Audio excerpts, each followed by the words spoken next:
Alrighty, my new movie of the week and the movie of my theater visit for the week is a new release starring Daisy Ridley and Ben Mendelsohn called The Marsh King's Daughter. It is a mystery thriller based off of a book, something I learned 10 minutes before I walked into my showing. This was a very fine movie. It is very well shot. The story is pretty simple. Actually, no, the story's not that simple, but I'll try to simplify for you. So pretty much what happens is Daisy Ridley's character is the daughter of this very powerful, I think mafioso might be the best way to put it, who just lives out in the woods. He kidnapped her mother and ended up having her. There is a day they were able to escape. She escapes 20 years later. She has a family now, and her dad escapes prison, and then it's pretty hard to fully tell what happens next, but as is usually the case, it feels a bit of a haunting feel. The story is pretty good. My issue is that I immediately started to think back on a movie that was released last year at around, I think, the same time, too, which is very funny, called Where the Crawdads Sing, with, like, the very similar feel, very similar nature to the film, and somewhat similar premises in a way. They both really focus on this young female character who was like sort of abandoned, but they were abandoned for just one was abandoned, her parents died, and the other one like just tried to escape the parents. I don't know, it just gave me similar vibes due to setting and tone. So I'll give it a Hot Pocket score for the story. I might need to read the book to get a better grasp on it. The visuals were absolutely stunning, like just breathtaking. You could tell that it was definitely shot on site and not green screen, and it was fantastic. Honestly, so it's so visually stunning that I don't want to talk about everything else, that it gets a hand grenade score here.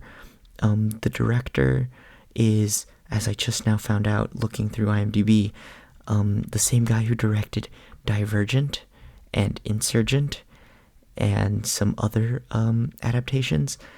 That then makes me think, man, this guy's just the adaptation guy, and I don't know if this is definitely the best film I saw of this director, so I was very happy I saw it. If I had known that this was the same director behind Divergent and Insurgent, I might have not seen this movie. I'm gonna be honest, I'm not a big fan of Divergent or Insurgent. Those were very boring movies. But this one was actually very entertaining. So I'll have to give it a hand grenade score.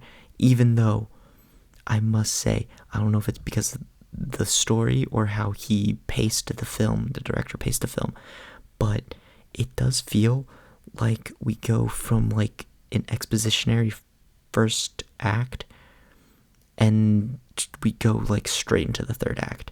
I do, like, it just felt like we went from like that from first to third act. It was insane. I turned to my buddy who I watched it with. We went in a group, as is usually the case with me, and I turned to him and I go, hey, I think we just speed ran the movie. Like, we got here super quick. And I was very correct. Like, we were so shocked at the rate at which the movie was going. I didn't even have time to finish my full drink. But yeah, it was weird. I'll give it a Hot Pocket. Acting, Daisy Ridley does a great job, and Ben Mendelsohn is just he is a phenomenal villain cast. Him and Giancarlo Esposito always destroy and eat whenever they are villains in movies or TV. Like, oh my god, just great screen presence. And him alone left me more terrified than the entirety of the Five Nights at Freddy's movie. And that's all I have to say for that one. Hand grenade score there. I will say expectations and experience, good experience. My expectations weren't very high, so it definitely reached my expectations, and I was very happy with what I saw, and I'm very happy I saw this film in theaters. So I'll give it a hand grenade score, but overall, I'm gonna say that this movie is a Hot Pocket movie, just due to the fact that I was reminded of Where the Crawdads Sing a lot, and as is usually the case, when a movie heavily reminds me of another one, I tend to give it a Hot Pocket score because it's not like explosive rewatchable, as you now have direct competition with something else that is very similar tone, vibe, but the issue is the other one is better. And I do like Where the Crawdads Sing a lot more than I liked this film. And that is all I have to say. Leave a like if you enjoyed, comment down below if you saw this film or not, and subscribe if you haven't already. And other than that, I'll leave you guys to it.